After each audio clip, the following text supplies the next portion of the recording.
Hey guys! Tonight we slip into the shadowed alleyways of ancient Rome, where law and lust mingle in a dangerous dance. And one misstep can cost a woman everything: her home, her honor, and her future. Picture yourself wrapped in a toga, the city's stone walls echoing whispers about women whose secret lives unraveled under watchful eyes. Their fates sealed not by love, but by harsh law. You probably won't survive this world if you happen to be on the wrong side of a Roman husband's fury or the unforgiving eyes of the paterfamilias. So, before you get comfortable, take a moment to like the video and subscribe, but only if you genuinely enjoy what I do here. Also, drop your location and local time in the comments. I love seeing where you're tuning in from. Now, dim the lights. Maybe turn on a fan for that soft background hum. And let's ease into tonight's journey together.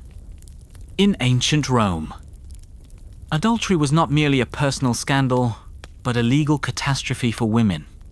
The laws stripped adulterous wives of their inheritance rights, and, more devastatingly, they faced exile, a social and legal death sentence. The legal framework here primarily sprang from the Lex Julia de Adulteris, enacted in 18 BC under Augustus. This statute criminalized adultery with surprising severity, marking a significant shift in Roman legal thought. Historians still argue whether Augustus's law was motivated more by moral reform or political control. But the effect on women was unmistakable. Women caught in adultery were legally branded as infames, meaning they lost all legal dignity and protections. This was not just about personal disgrace. It meant a woman was officially considered a dishonored person in the eyes of the law. The consequences: they were disinherited, effectively cut off from the family's wealth and support, and often forced into exile. Imagine being cast out of your home, not because you committed a crime like theft or violence, but for breaking a marriage vow, a promise made mostly for political and economic alliance rather than love. Interestingly, this legal status of infamous made these women, in a legal sense, equivalent to prostitutes. Roman law conflated adultery and prostitution under the banner of dishonor, which meant that once branded, a woman's social prospects were bleak. If not entirely over, scholars still debate whether this legal conflation was designed to control female sexuality or simply to reinforce the patriarchal order by punishing women who threatened the family's lineage and property. The paterfamilias, the male head of the household, held enormous power here. He could disinherit a wife caught in adultery. Og I vnår her exil. This power reflected the broader Roman obsession with controlling women's bodies to secure family wealth and social stability. So, if you were a Roman woman, you were constantly navigating a legal minefield where a single misstep might send you spiraling into disgrace and homelessness. Even more bizarrely, the exile destinations for adulterous women were often far-flung islands or remote regions, places where social and legal connections with their families were severed completely. Exile was not just about physical removal, it was the severing of identity and belonging. Imagine being uprooted to a distant, unfamiliar land, marked forever as an outcast. These laws also reflected a gendered imbalance. Men who committed adultery often faced less severe consequences, sometimes merely a fine or social stigma. Women, however, were punished more harshly. Their bodies and reputations treated as property of the family and state. This double standard was a hallmark of Roman legal culture and would echo through the centuries. As we start this journey, remember that these legal punishments were not just about fidelity. They were about power, inheritance, and control. The laws did not merely punish a woman's personal choice, but aimed to secure the family's bloodline and wealth, locking women into a legal system that limited their agency in the most profound ways. You stand on the crowded, sun-baked streets of ancient Rome, where every whispered rumor can echo across marble pillars and reach the ears of the powerful. In this world, women accused of adultery were branded infames, a legal mark of dishonor that went beyond mere gossip or social shame. They were, in a very real and official sense, written out of society's ledger as dishonored and treated as if they were prostitutes, stripped of legal protections and forever stained in the public eye. This wasn't just a social slap on the wrist. It was a permanent scar etched into law. The concept of infamia in Roman law was an intriguing and severe designation, unlike today, where being called a bad person might sting emotionally but carries no formal consequence. Infamia had tangible legal effects. It barred women from testifying in court, stripped them of the right to inherit or own property, and even prevented them from certain social privileges, like attending public games or religious ceremonies in some cases. In short, infames women were effectively marginalized, cut off from the civic and familial life that made a Roman woman's existence meaningful. The curious part is how infamia linked adulterous women with prostitutes under one legal banner. While prostitution itself was not illegal in Rome, it was socially and legally marked as dishonorable. Women labeled as infames were seen to have forfeited their honor, blurring the line between social roles that we today think of as distinct.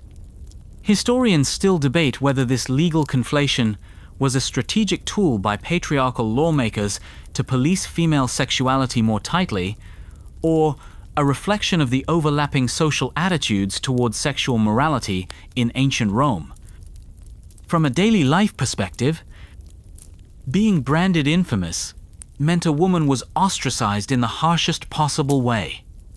Imagine the crushing weight of knowing that your legal identity had been reduced to a public brand, denying you protection, wealth, and social acceptance. This wasn't just about family shame. It was a state-sanctioned exclusion. In the crowded forums, among bustling marketplaces and colonnaded squares, a woman's reputation could be destroyed with a few well-placed words. The infamous label acted like a social scarlet letter, warning others to avoid her. Clients, neighbors, even family members might turn their backs, fearing association would taint their own honor or legal standing. But how did Roman society enforce this label? Public shaming rituals were often employed, ranging from formal declarations in court to symbolic acts like removing a woman's jewelry or clothing deemed appropriate for a citizen's wife. In some cases, women could be paraded before the public or driven out of the city gates. These rituals served both to punish and to warn, reminding everyone of the consequences of crossing the rigid boundaries of acceptable behavior. Fascinatingly, some fringe sources suggest that the infamous label could extend beyond just women caught in adultery to include others who defied social norms around sexuality. Though this is a matter of scholarly debate, the flexibility of this concept might have allowed patriarchal institutions to target and control a broader spectrum of undesirable female behavior under a single legal framework. You might picture a Roman woman, once wealthy and secure, reduced overnight to a social pariah, stripped of everything. In such a society where status and honor governed every interaction, being legally infamous was a sentence almost as severe as exile. It's worth noting that the male counterparts in these scenarios often escape such harsh branding. While Roman men were certainly not encouraged to cheat, their infidelities rarely resulted in legal disenfranchisement or social ostracism at this scale. The gendered imbalance was staggering, but typical of a culture deeply invested in controlling female sexuality to protect lineage and property. In some elite circles, however, things could get even more complicated. Women of the upper class might attempt to use their social networks or political influence to mitigate or escape the infamous designation. Though this was rare and fraught with risk, public opinion and legal status were tightly intertwined, and no amount of wealth could fully erase the stain once branded by law. Even so, the existence of such a harsh legal mechanism illustrates how seriously Rome took the idea of female fidelity, not purely out of moral concern, but as a way to regulate family inheritance and social order. Your family's wealth depended on knowing exactly whose bloodline was legitimate, and that knowledge was enforced by brutal laws that left no room for ambiguity. And remember, infamous was more than a label. It was a legal weapon. Roman men wielded it to control and punish women. A reminder that the law was not blind, but deeply gendered. The consequences rippled outward, affecting women's lives far beyond the initial accusation. As you imagine this world, a city of marble and shadows, think about how this label shaped women's lives.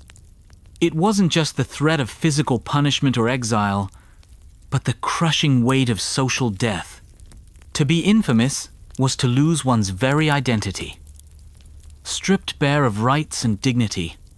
So, when next you hear about the dishonored women of ancient Rome, no, this was no mere insult, but a carefully constructed legal and social machinery designed to maintain a strict patriarchal order, you find yourself wandering through the bustling streets of ancient Rome, where the very foundation of family life was built on wealth, property, and most importantly, inheritance. The stakes were immense. Property wasn't just something you owned, it was your family's future, your legacy, and your social standing. Here, the virtue of female chastity was not a mere moral guideline, but an economic imperative, tightly bound to property rights and the continuity of the family line. Adultery wasn't just a betrayal of a husband's trust, it was a direct threat to the carefully guarded inheritance system. In Roman society, the family was governed by the paterfamilias, the male head with near absolute authority. He was the guardian of the family's wealth, honor, and legal affairs. This system placed enormous importance on controlling the women within the household, particularly wives and daughters, to ensure that inheritance flowed only to legitimate heirs. A wife's fidelity was the legal proof of paternity, an assurance that the children born under her care were indeed the paterfamilias bloodline. This obsession with legitimacy formed the backbone of why adultery was so harshly punished. Now, imagine the implications. If a woman was unfaithful, her husband could no longer guarantee the legitimacy of his heirs. The family fortune might be passed on to another man's children, effectively robbing the family of its future.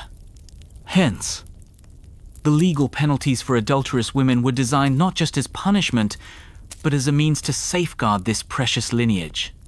But why focus so heavily on women? The answer lies in the gendered division of power and responsibility.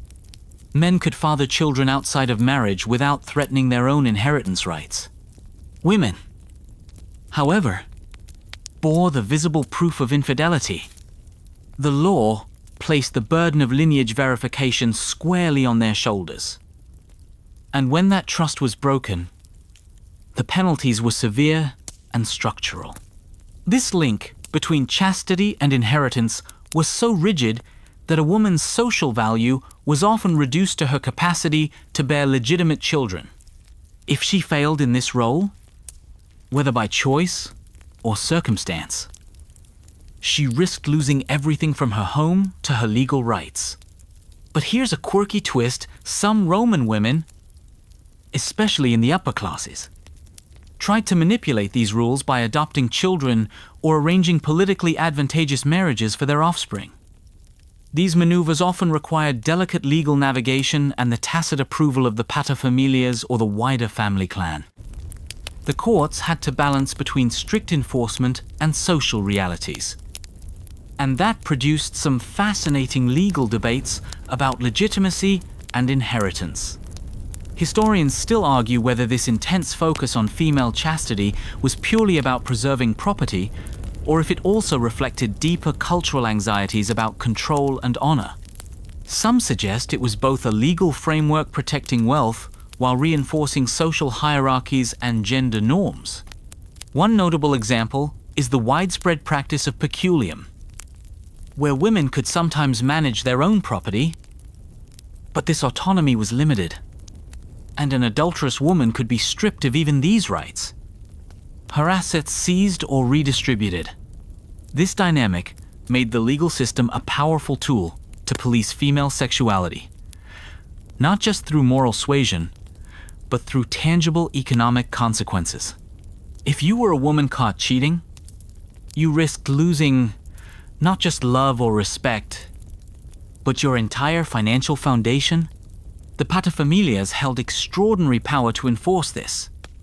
Beyond disinheriting a wife, he could initiate divorce, remove her from the household, and ensure she was barred from any claim on family property. This legal power extended even to daughters, whose marriages and inheritances were closely controlled in a strange and almost modern sense. This control over women's bodies and behaviors was a form of risk management. Roman men were safeguarding their assets by legally restricting women's autonomy. Adultery wasn't simply a moral failing, it was a financial risk. On the other hand, this rigid system occasionally backfired.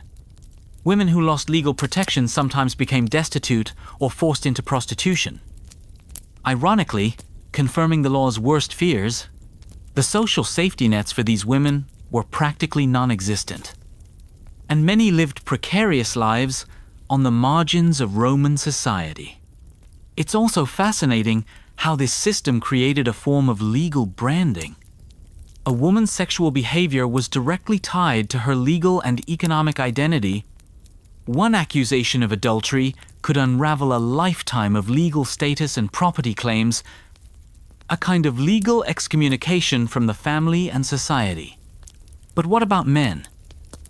Male infidelity rarely triggered comparable financial or legal consequences. While socially frowned upon, male adulterers were rarely disinherited or exiled. This glaring double standard shows how inheritance laws and property rights shaped the harshness of punishments for women. In your mind's eye, imagine the tensions in a Roman household, where a single accusation could trigger complex legal battles, family disputes, and ruinous social consequences. The law wasn't just about morality, it was about protecting economic interests. And, as always, historians continue to debate the precise motivations and impacts of these laws. Were they primarily tools of patriarchal control, or pragmatic mechanisms for protecting property? Likely, the truth lies somewhere in between. A blend of economic and cultural forces shaping the fate of Roman women. So, as you walk away from the forum, remember, in ancient Rome, female chastity was a commodity as valuable as gold, and the law was the vault guarding it, sometimes cruelly and without mercy. You step inside a Roman domus, the household's heart and fortress, where the paterfamilias reigns supreme. His authority is nearly godlike, extending over every member of the family, including the women whose fidelity he controls with legal iron grip. The role of the paterfamilias was foundational in maintaining family honor, wealth, and lineage. And when it came to adultery, his legal rights were stark and unambiguous. The paterfamilias had the legal power to punish wives and daughters caught in adultery with disinheritance, exile, or even death in extreme cases. This was not merely a family matter, but an extension of state law, enforcing social order through patriarchal authority. The law was clear. The male head of the household was responsible for the moral purity of his family line and had the tools to enforce it. What did this look like in practice? If a husband discovered his wife's infidelity, he could initiate legal proceedings under the Lex Julia de Adulterius. The wife's guilt could result in her loss of inheritance rights, expulsion from the household, and banishment to remote locations, places from which returning was nearly impossible. These punishments ensured the woman was cut off not only physically but legally and socially. It was not uncommon for fathers to exercise similar control over daughters, especially those who were unmarried or recently wed. A father's concern was to protect the family's reputation and ensure daughters' marriages strengthened social alliances, not threaten them through scandal. An adulterous daughter could be disinherited or married off to a less prestigious family as punishment. One fascinating aspect is the legal differentiation between public and private enforcement. While the paterfamilias exercised control within the household, the state backed these powers with laws that criminalized adultery and established official punishments. This blending of private family authority and public law enforcement is a hallmark of Roman legal culture. Yet, the paterfamilias was not all-powerful without checks. There were legal processes and courts to determine guilt. And in some cases, women could defend themselves or appeal punishments, especially if they had influential family members or patrons. The courts sometimes acted as arenas for complex negotiations, reflecting not only morality but politics and family power struggles.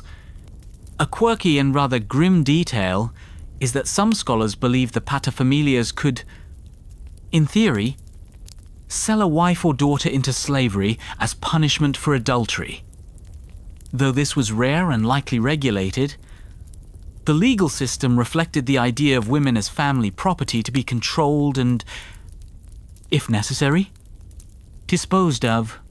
Historians still argue whether this concentration of power was more protective or oppressive. While the paterfamilias was expected to safeguard the family's integrity, his absolute control over women's lives often resulted in abuses and tragic outcomes. For example, a husband might falsely accuse his wife of adultery to seize her dowry or family wealth. The courts, lacking modern investigative methods, often relied on testimony and reputation, which could be manipulated. Women thus lived under constant suspicion, vulnerable to both legitimate accusations and malicious charges. Interestingly, the law also placed responsibilities on the paterfamilias to maintain family honor through controlling the women under his roof, reinforcing patriarchal values. This responsibility was tied to Rome's broader social order, where family and state were intertwined. The role of the paterfamilias in policing adultery highlights the blurred boundaries between personal, legal, and political spheres in ancient Rome. Family honor was not just a private affair, but a matter of public concern. Enforced by harsh laws and societal expectations, you might picture a Roman father or husband weighing the costs of accusation, the potential family scandal, versus the need to uphold honor and protect inheritance. These decisions often unfolded behind closed doors, but could have lasting public repercussions. And remember, these legal powers didn't just punish women, They reinforced the patriarchal system by maintaining male control over family wealth and female sexuality. It was a legal architecture designed to preserve a specific social order, often at the expense of women's autonomy and dignity. As you leave the domus and step back into the sunlight, consider how the paterfamilias' role shaped not only individual families, but the very fabric of Roman society, enforcing rules that kept women under tight legal and social constraints.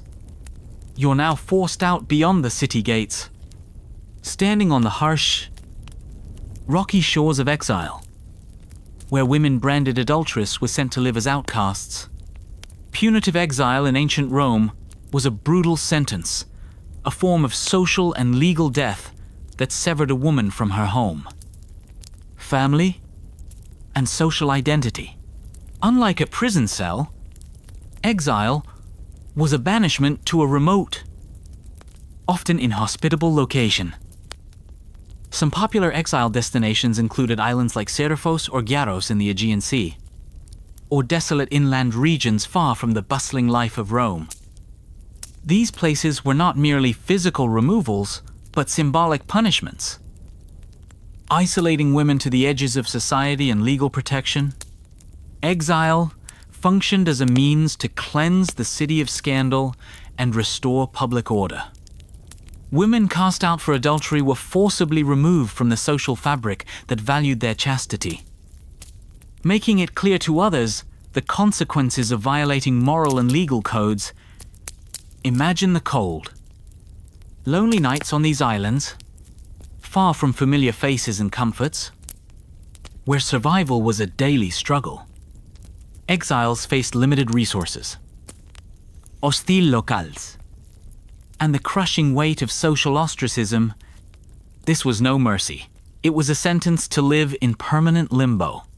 Oddly, some sources hint that these women, in their isolated exile, sometimes formed small communities, sharing stories and support.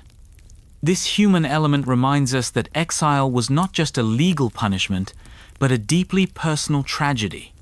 Historians debate whether exile was intended more as a deterrent to others or as a genuine attempt at rehabilitation. Some argue that exile functioned as a social quarantine, while others see it as a final, irrevocable punishment meant to erase a woman's place in Roman life. Curiously, male adulterers were almost never sentenced to exile. Reflecting the gendered application of this punishment, this one-sided severity further underscores the patriarchal nature of Roman law and social values. In legal terms, exile also carried the consequence of loss of property and inheritance rights. Exiled women were cut off from their family's wealth and could no longer claim legal protection, making survival outside Rome particularly precarious. There were even cases where exile was accompanied by additional sanctions, such as being forbidden from remarrying or returning to Rome under threat of harsher penalties. These rules effectively erased a woman's social existence. The psychological impact must have been immense. Being uprooted and branded infamous meant not just losing status, but enduring a profound identity crisis. For a woman defined by family and social roles, exile was a form of legal death. Yet, in some fringe cases, women managed to appeal their exile or negotiate reduced sentences, especially if influential relatives interceded. Such exceptions, though rare, reveal that Roman law, while harsh, was not always inflexible. The idea of exile as a punishment also reveals something about Roman values. To public order and family honor were more important than individual rights or mercy. Women were sacrificed on the altar of these collective priorities. Exile also functioned as a warning to the wider population, a public spectacle of punishment designed to deter others from similar transgressions. The stories of exiled adulterous women circulated in gossip and law, cementing their role as cautionary figures. When you picture the lonely islands or desolate regions, you see more than just punishment. You see the Roman state's attempt to control morality through legal and spatial means, removing the problem from the city center to its periphery. So, exile was not merely a sentence, but a social strategy, combining legal authority with symbolic power to maintain a rigid social order that privileged male control and female obedience. You hear the murmurs in the forum and the bustling markets, the stories of women stripped of their honor, marked publicly as infames.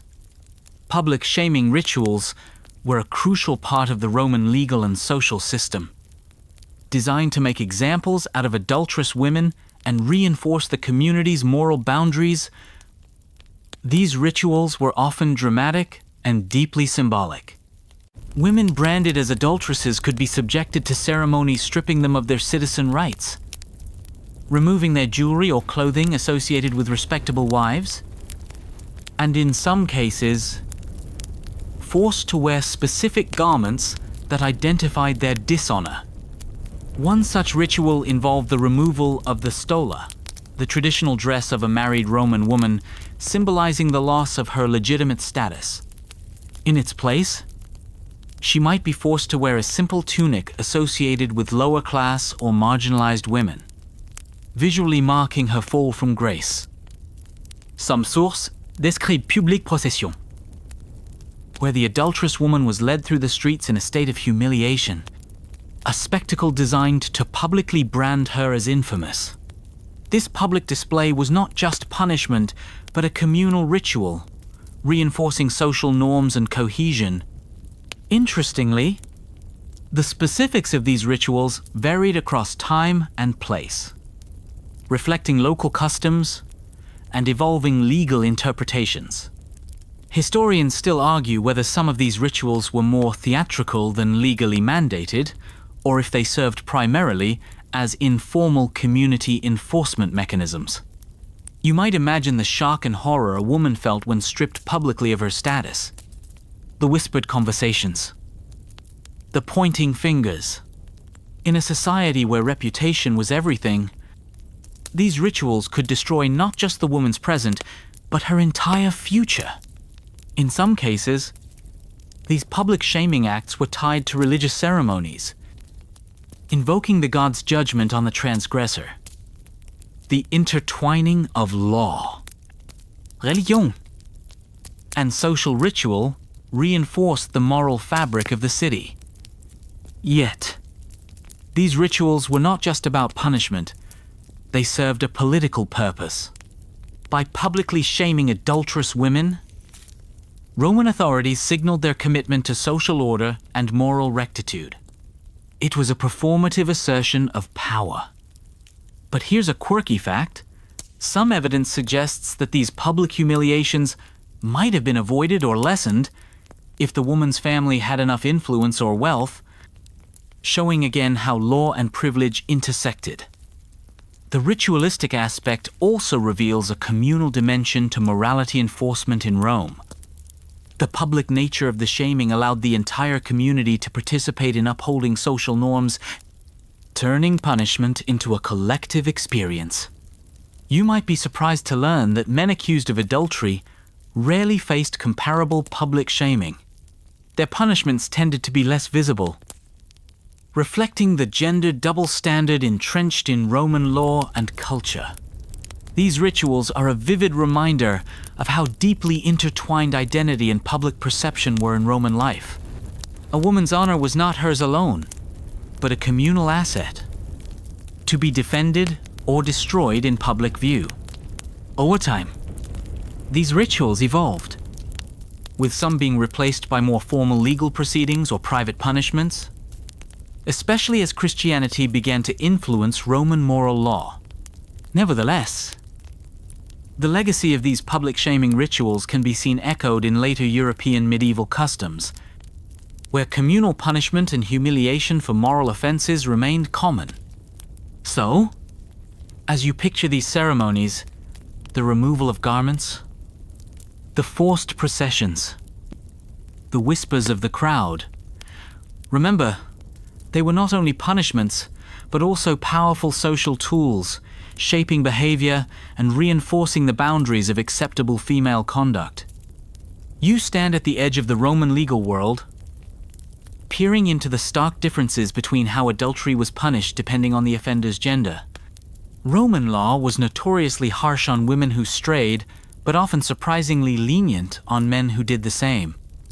This legal double standard wasn't accidental, but deeply embedded in the social and legal fabric. Male adulterers often escaped severe legal punishments, sometimes receiving only a fine or a slap on the wrist.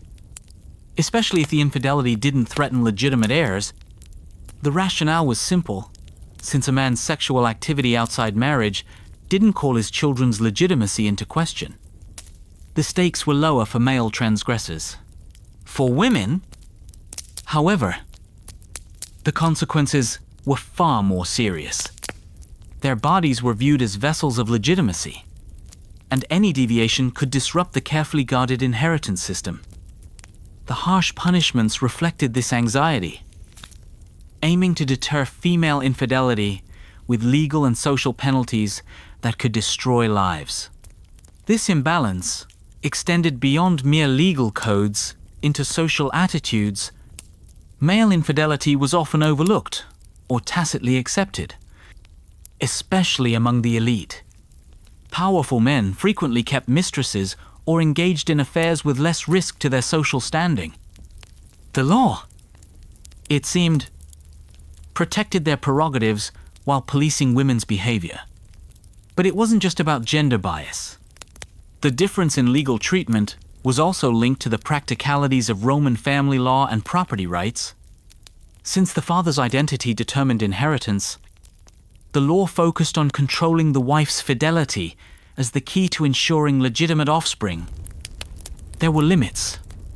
Of course, if a man's adultery became public scandal or involved crimes like abduction or assault, he could face serious legal consequences.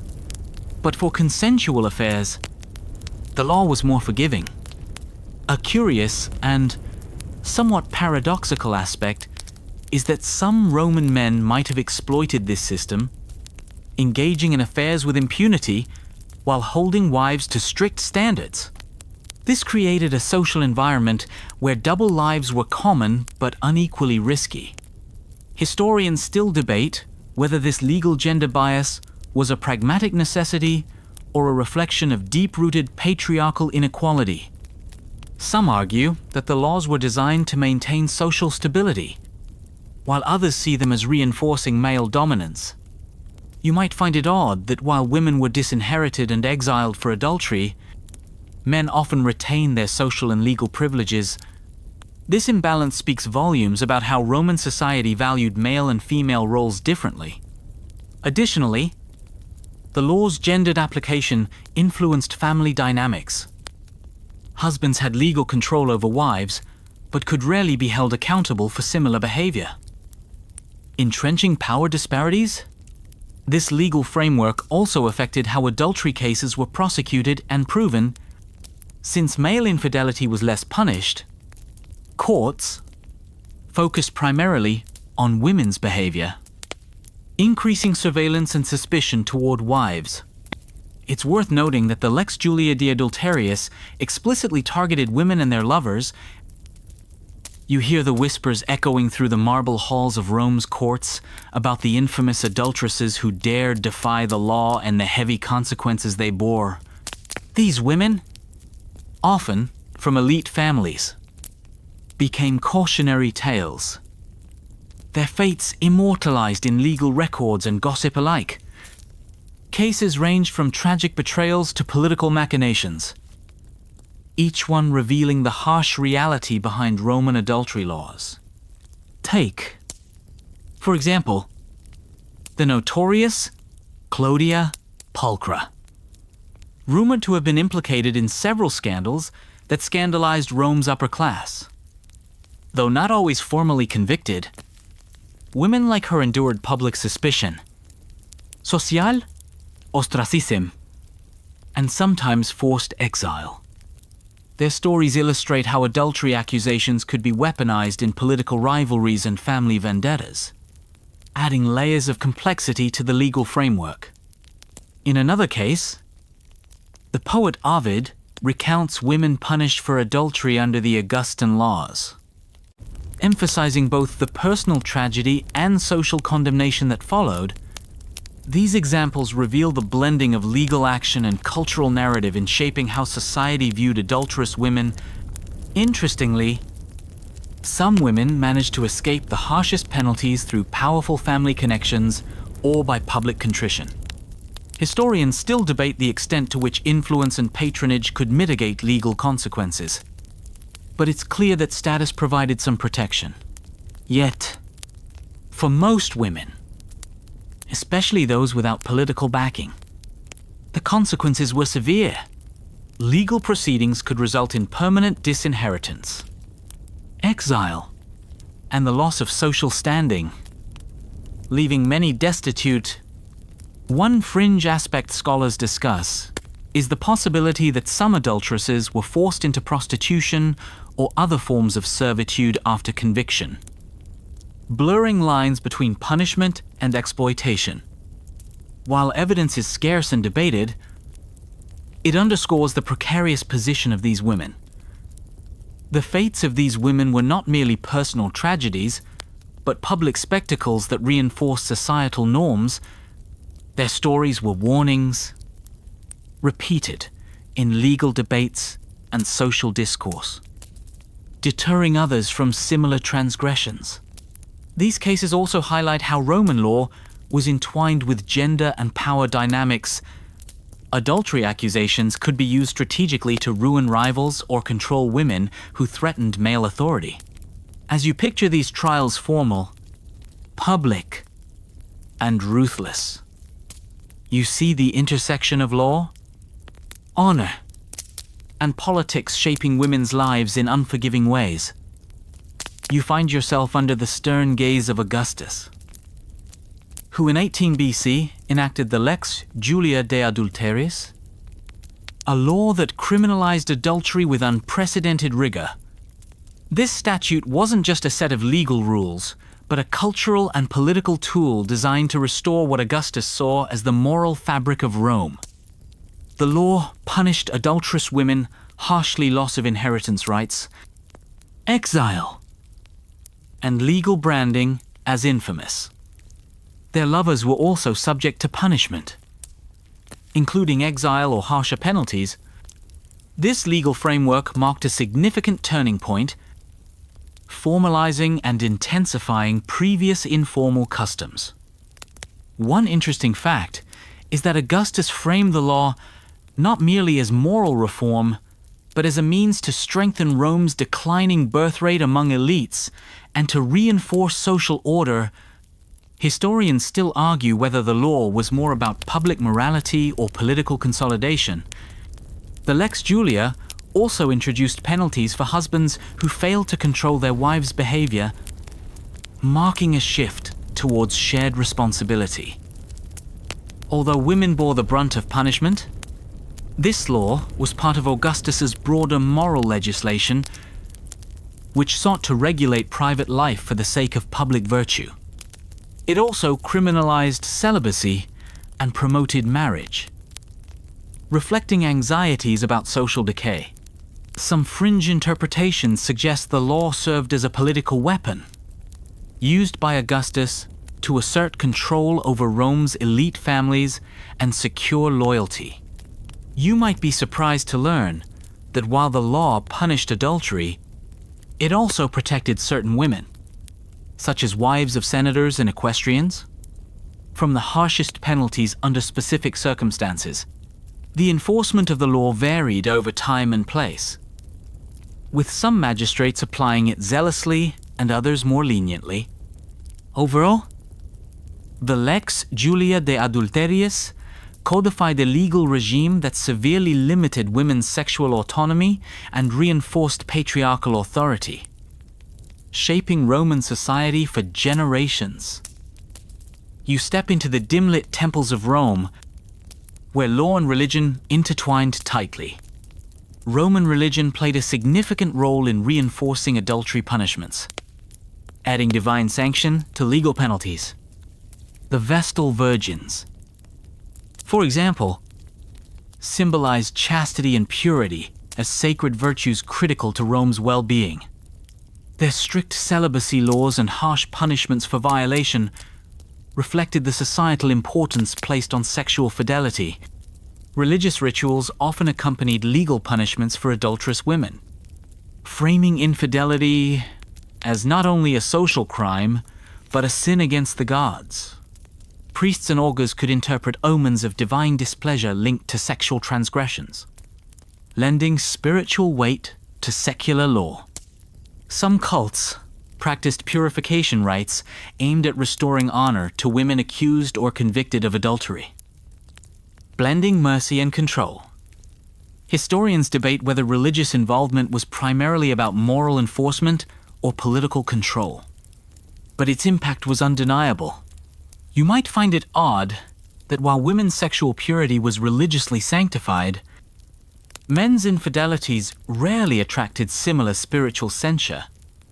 This religious backing made legal punishments more socially acceptable and deeply rooted in Rome's worldview. The overlap of religion and law created a comprehensive system where female fidelity was essential to both civic and cosmic order. You cross centuries into medieval Europe, where Roman legal traditions blended with new customs, creating a complex web of adultery laws affecting women's inheritance and social status. Medieval societies inherited the Roman concept of infamia, but adapted it, with local lords and church authorities enforcing moral codes. The importance of female chastity for inheritance persisted, with unfaithful women often disinherited or exiled. The church's growing influence added moral weight to legal penalties, emphasizing confession and penance alongside secular punishment. Medieval legal codes, such as the Leges Barbarorum, formalized bans on adulterous women inheriting property. Public shaming rituals evolved into church-sanctioned ceremonies, blending religious penance and social punishment. You might be surprised that some medieval women used legal avenues to reclaim inheritance despite accusations, revealing legal complexities. Historians debate the balance between secular and ecclesiastical authority in enforcing adultery laws. The medieval period saw a continuation of gendered double standards, with men's infidelity often overlooked. You see a layered legal landscape where women's sexual behavior remains central to family wealth and honor. You enter the murky world of medieval infamia, a social and legal stigma evolving from Roman precedents, but with unique local expressions. Infamia branded adulterous women as dishonored, excluding them from inheritance and social privileges. This concept extended beyond adultery to other moral offenses, broadening its impact.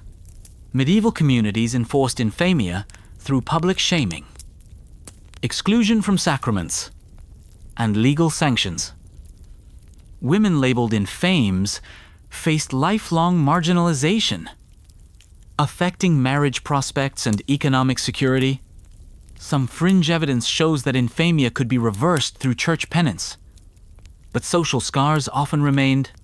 Historians debate the degree to which infamia served social control versus genuine moral concern. You might find it notable that infamia had both legal and symbolic power, shaping women's lives profoundly. This stigma reflected and reinforced patriarchal structures, limiting women's autonomy. The legacy of medieval infamia persisted into early modern Europe, influencing attitudes toward female sexuality. You step into the shadowy halls of medieval churches, where moral authority and legal power intersected in judging adulterous women. The church wielded influence over marriage, sexuality, and inheritance, shaping adultery punishments. Ecclesiastical courts often imposed penances such as fasting, pilgrimage, or public confession. However, the church sometimes mitigated secular punishments, advocating for forgiveness and spiritual rehabilitation. This dual system created tensions between moral guidance and harsh legal penalties. In some cases, church authorities excommunicated adulterous women, intensifying social exclusion. Historians debate whether the church was more compassionate or punitive in practice. You might be surprised that men's adultery was also subject to ecclesiastical discipline. Though less severely, the church's role reflected a growing moralization of law in medieval Europe. Religious doctrine reinforced the idea of female chastity as a divine commandment.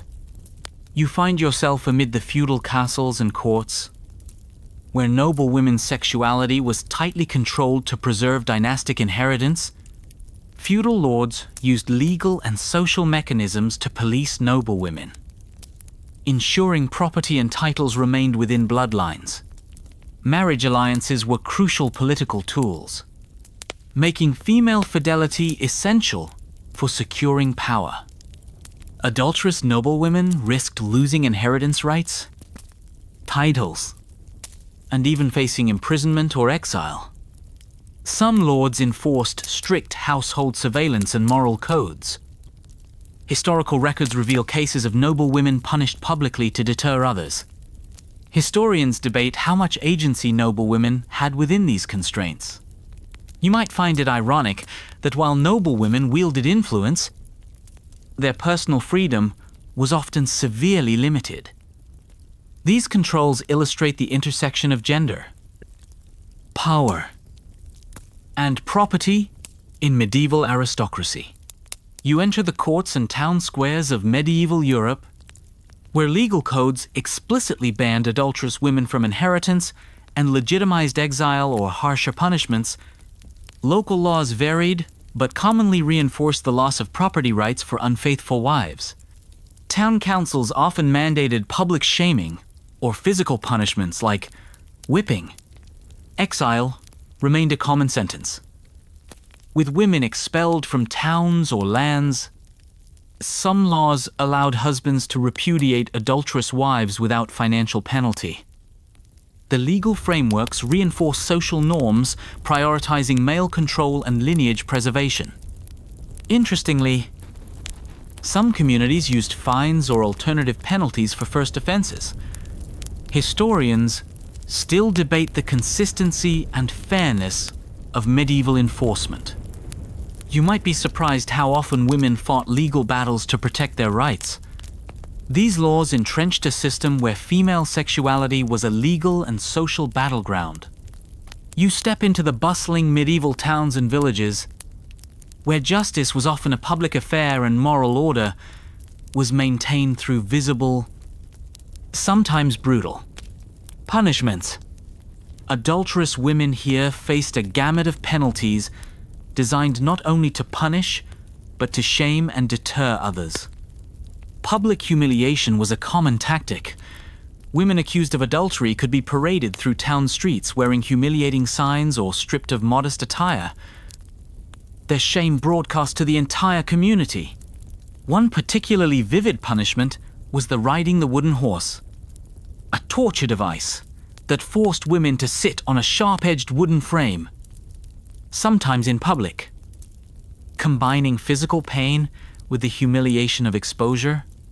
While not universal, such punishments underscore the harsh realities many adulterous women endured. Banishment or exile from the community was another common punishment, severing women from their homes, families, and livelihoods. Exiled women often became wanderers, destitute and vulnerable. The threat of such expulsion was a powerful tool for maintaining social norms.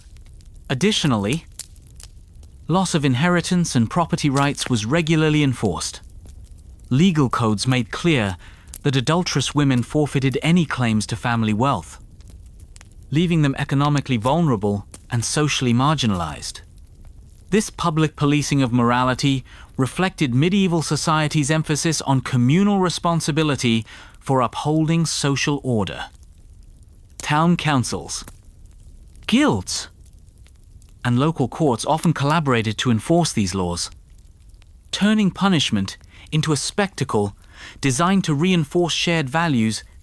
You might find it surprising that while women bore the brunt of these punishments, men's infidelities were often overlooked or punished with comparatively mild fines or social disapproval. Historians continue to debate the consistency of enforcement, with some evidence suggesting that local power dynamics and economic interests influenced how strictly adultery laws were applied.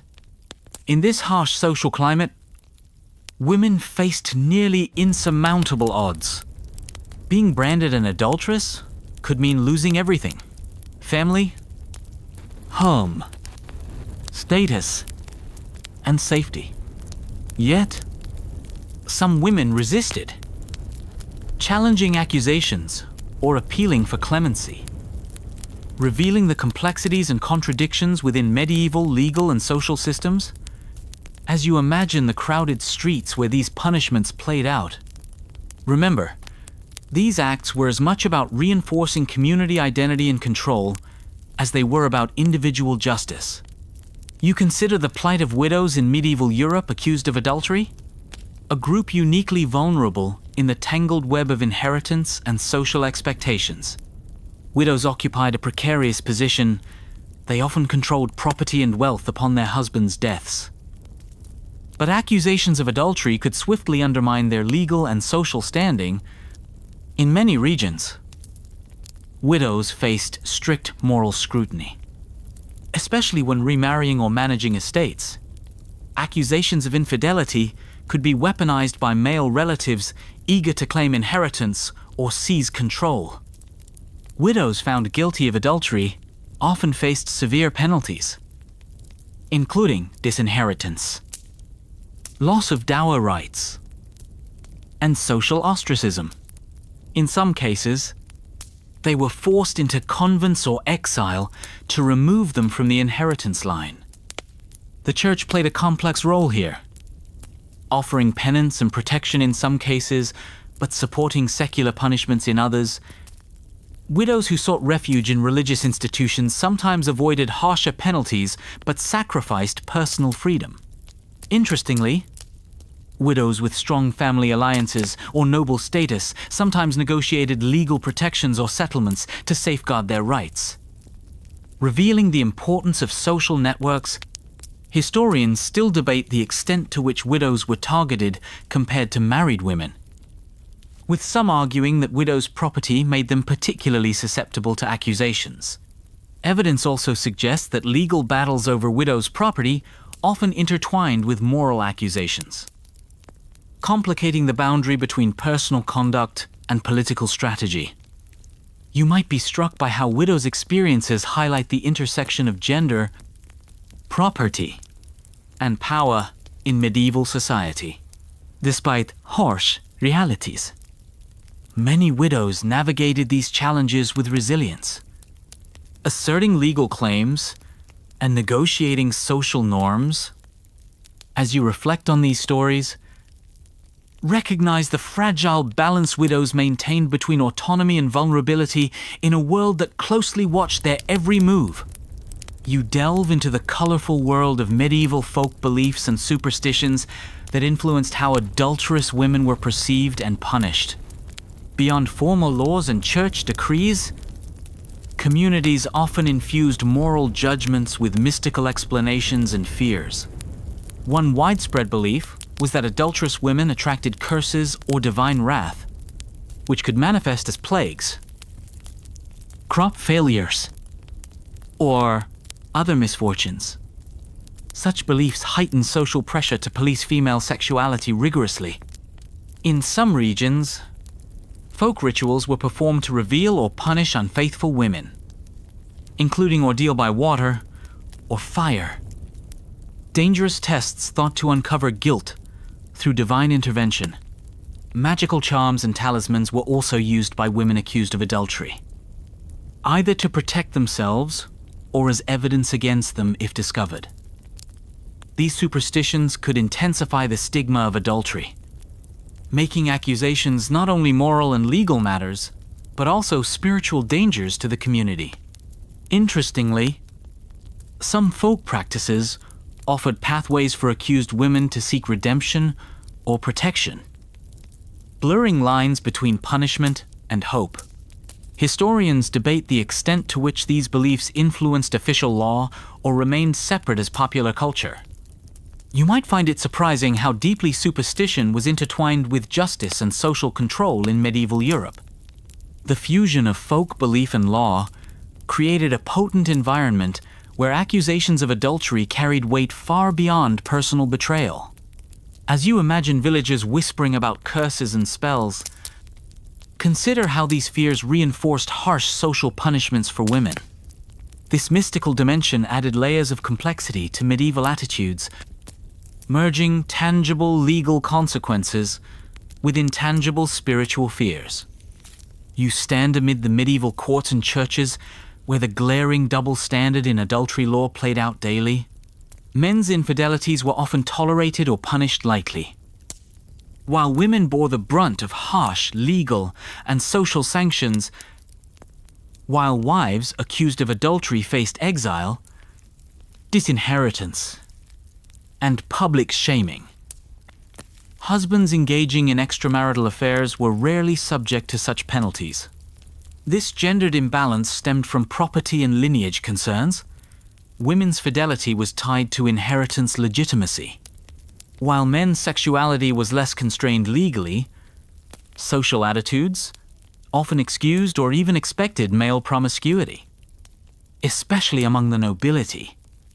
Whereas female sexuality was tightly controlled, church authorities echoed these views, emphasizing women's moral responsibilities while often downplaying men's transgressions. Yet, some medieval texts and sermons criticized male infidelity, reflecting a complex and sometimes contradictory moral landscape. Legal records show that men occasionally faced fines or penance for adultery, but these were exceptions rather than norms. Historians debate whether this double standard was pragmatic, cultural, or a product of entrenched patriarchy. You might be struck by how this imbalance shaped gender relations and family dynamics in medieval society. This disparity reinforced male dominance and female vulnerability, embedding inequality into law and custom. As you reflect on these realities, recognize how medieval adultery laws reveal broader patterns of gendered power that echoed through history. You now turn your attention to the lives of medieval queens and noblewomen whose adultery accusations could have dramatic political and personal consequences. For these women, fidelity was not only a personal virtue, but a political necessity tied to dynastic stability. Accusations of adultery against queens could spark crises, threatening alliances and succession. Some queens faced imprisonment, exile, or even execution, often based on dubious evidence or political intrigue. However, noble women with strong family backing sometimes escaped the harshest penalties, leveraging alliances and influence. Political rivalries frequently weaponized adultery accusations, using them to discredit and remove powerful women.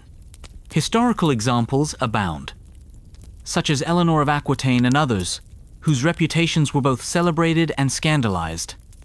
These cases illustrate the intersection of gender, power, and politics, where female sexuality became a battleground for control. Historians continue to debate the accuracy and motivations behind many adultery accusations involving nobility. You might be surprised how public and political these private matters became for high-status women. These stories highlight the precarious position of noble women, balancing personal agency and vulnerability. As you consider their fates, understand how adultery laws operated not just as moral codes, but as tools of power in medieval Europe. You stand in the tense atmosphere of medieval courts and village gatherings, witnessing the challenges communities faced in enforcing adultery laws against women. Monitoring female behavior was no small task. It required vigilance, rumor gathering, and the often harsh judgment of neighbors and authorities. Local courts, sometimes presided over by feudal lords or town councils, took the lead in investigating allegations. Yet, enforcement was inconsistent, heavily influenced by social status, local politics, and personal relationships. A noblewoman might be shielded by powerful allies, while a peasant woman faced swift and severe consequences. Community members played a crucial role, acting as informal informants or witnesses. Gossip and public opinion could prompt legal action, blurring the lines between private suspicion and formal accusation. This environment created a culture of surveillance where women's reputations were fragile. The involvement of the church added another layer of complexity, as ecclesiastical courts sometimes handled adultery cases, emphasizing confession and penance. Yet, secular authorities often pursued harsher punishments, reflecting tensions between religious mercy and legal severity. Interestingly, enforcement sometimes served political ends. Accusations could be used to undermine rivals or consolidate power, turning adultery laws into tools of factional conflict. Historians still debate how effective these enforcement mechanisms were and how much they truly deterred infidelity. You might be surprised to learn that, in some regions, women organized collectively to protect accused members or challenge unfair trials. These dynamics reveal that enforcement of adultery laws was not a simple matter of justice, but a complicated social process involving power, gender, and community. As you observe these interactions, understand how the policing of women's sexuality was deeply embedded in medieval social structures and everyday life. You enter the courtroom, where evidence and testimony determine a woman's fate in adultery trials.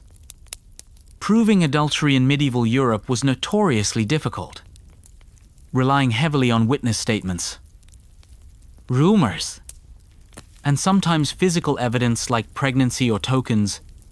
The standards of proof varied widely. Some courts demanded multiple witnesses, while others accepted circumstantial evidence. Women's own confessions, often obtained under pressure or threat, carried significant weight. This reliance on social testimony opened the door to false accusations, slander, and personal vendettas.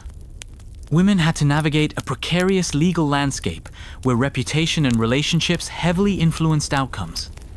In some cases, ordeal trials, such as walking on hot iron or immersion in water, were used as divine tests of guilt or innocence. Though these practices varied by region and period, the legal challenges women faced highlight the broader theme of gendered justice, where female bodies and behaviors were scrutinized under uncertain and often biased conditions.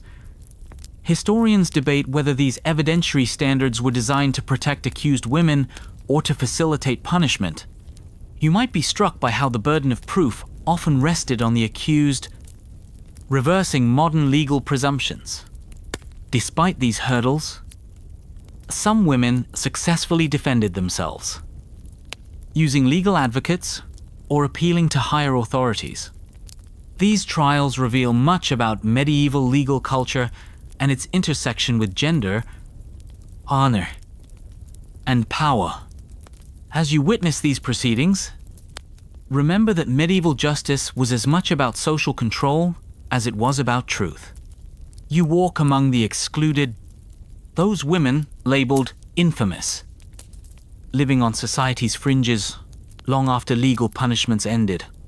The legacy of being branded, dishonored, extended beyond courtrooms into daily life, shaping women's identities and opportunities, infamous women faced social ostracism, barred from marriage, religious participation, and community support. Their economic prospects were limited, often forcing them into menial labor or prostitution.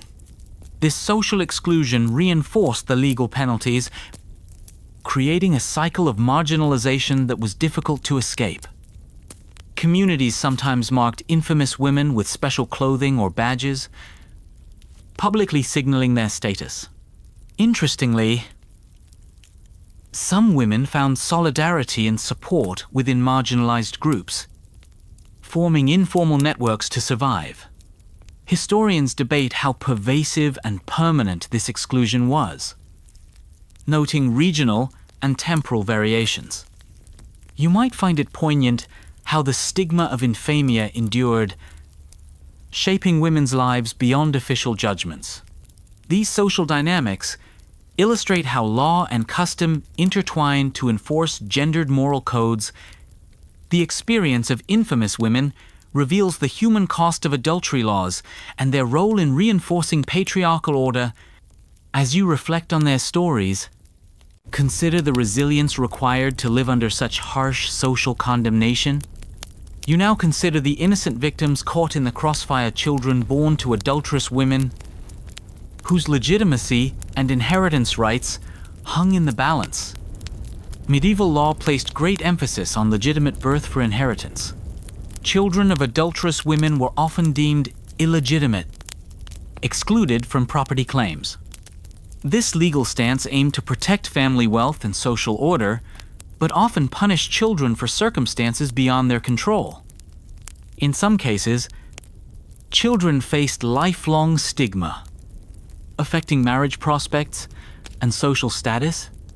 Disputes over legitimacy could lead to bitter family feuds and legal battles, destabilizing dynasties and communities. Church courts sometimes intervened, promoting legitimacy through baptism and other sacraments. But secular laws held firm on inheritance issues. Historians debate the fairness and consequences of these rules, highlighting tensions between law, morality, and family. You might be surprised at the complexity of medieval inheritance laws and their profound impact on children's lives. These cases underscore the far-reaching effects of adultery laws, extending beyond individual women to their families. As you ponder these realities, understand how medieval society balanced property rights with moral concerns, often to the detriment of the most vulnerable. You turn to alternative penalties. Medieval societies sometimes employed for adulterous women, offering less severe but still significant consequences. Fines were a common punishment, especially for first offenses, providing a monetary deterrent without permanent social exile. Religious penances, such as fasting, pilgrimage, or confession, allowed for spiritual rehabilitation, blending mercy with discipline. Some communities used corporal punishments like whipping or public humiliation, short of banishment. These alternatives reflected a range of responses, balancing justice, mercy, and social order. In certain cases, women could negotiate lighter sentences through family intervention or payment. Historians debate the effectiveness of these penalties and their role in preventing recidivism. You might find it surprising that some medieval laws emphasized restoration over exclusion. These diverse approaches reveal a legal culture grappling with enforcing morality while managing social realities. As you consider these penalties, see them as part of a complex system aiming to regulate female sexuality and maintain order. You find yourself amid the debates of modern scholars trying to untangle the true severity of medieval punishments for adulterous women. The historical record paints a varied and sometimes contradictory picture, complicating any simple narrative about justice and gender. Some historians argue that punishments were uniformly harsh exile, disinheritance, public humiliation, reflecting an unforgiving society. Yet, others point to evidence of leniency, negotiated settlements, and regional differences suggesting a more nuanced reality. One fascinating point of contention concerns the extent to which local customs influenced enforcement. While legal codes often prescribed strict penalties, actual practice could vary widely based on community values, social status, and political interests. Moreover, some scholars propose that the Church's growing influence introduced more compassionate approaches, such as penance and spiritual rehabilitation, softening the harshness of secular law. There is also debate over the role of gender bias. While it's clear women faced heavier penalties, some argue that the system offered women mechanisms, legal appeals, religious refuge to mitigate consequences. The historical debate raises important questions. Were medieval adultery laws primarily tools of oppression?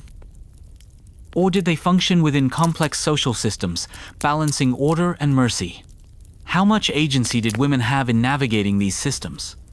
You might be surprised by how much remains unknown or contested. Reflecting the challenges of interpreting fragmentary medieval records, this scholarly discussion highlights the dynamic nature of law and society, evolving across time and place. As you reflect on these debates, consider how history's interpretation shapes our understanding of gender, power, and justice.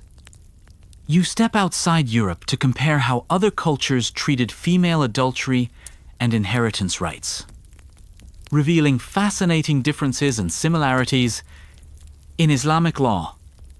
For example, adultery zina was also severely punished, but legal procedures and gender norms varied, with evidentiary requirements often higher than in Europe.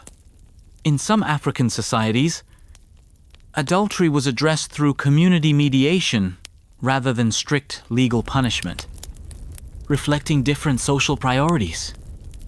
East Asian cultures, influenced by Confucianism, emphasized female chastity strongly, often linking it to family honor and inheritance.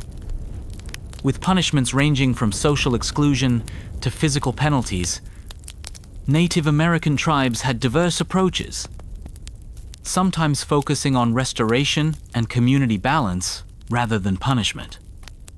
These comparisons show that while controlling female sexuality is a common theme, cultural, religious, and legal frameworks produce a wide array of responses. Historians debate whether such laws are universal reflections of patriarchy or shaped primarily by specific social contexts. You might be struck by how legal systems reflect broader cultural values and economic structures. These global perspectives enrich our understanding of the medieval European experience and highlight the diversity of human social organization. As you consider these contrasts, recognize that while history teaches patterns, it also reveals vast complexity. You witness gradual shifts in attitudes toward female adultery in late medieval and early modern Europe as social, religious, and legal changes began to soften some harsh practices. Increasing urbanization, the rise of centralized monarchies, and evolving church doctrines contributed to more standardized legal codes. Some regions saw reduced use of exile and corporal punishment, favoring fines, penance, or reconciliation, or the Protestant Reformation and Catholic Counter-Reformation influenced moral codes, sometimes intensifying and other times moderating enforcement. Legal reforms introduced clearer evidentiary standards, sometimes protecting accused women from false charges.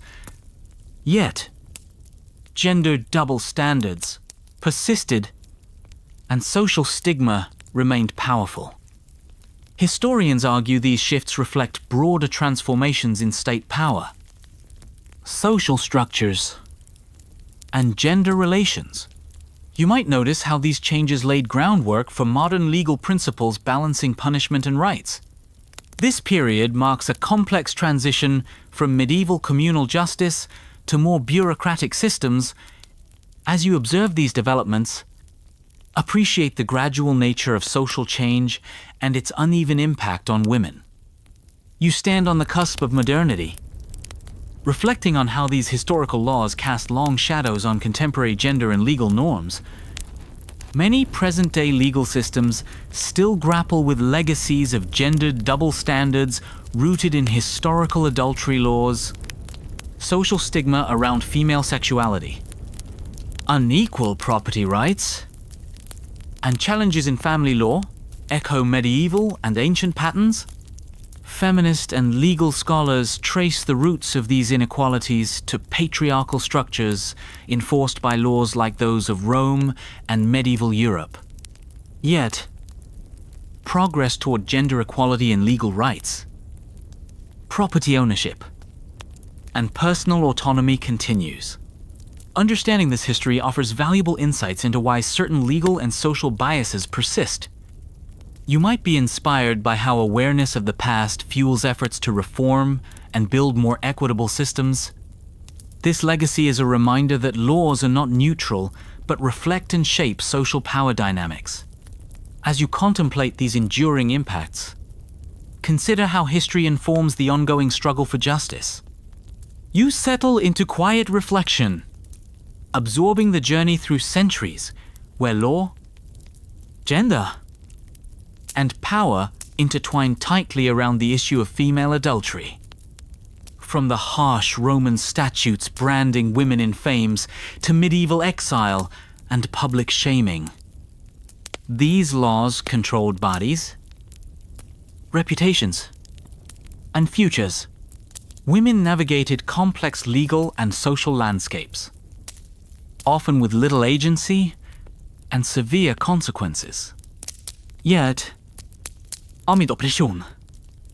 some resisted, negotiated, or found solidarity. The legacy of these laws lingers, influencing modern debates on gender, sexuality, and justice. Now, as the world quiets and your thoughts soften, let the weight of these histories gently fade. Imagine the soft glow of candlelight, the distant murmur of a medieval village settling into night. Rest with the knowledge that understanding the past helps illuminate the path forward. So, take a slow breath, ease your mind, and let this story lull you toward peaceful dreams.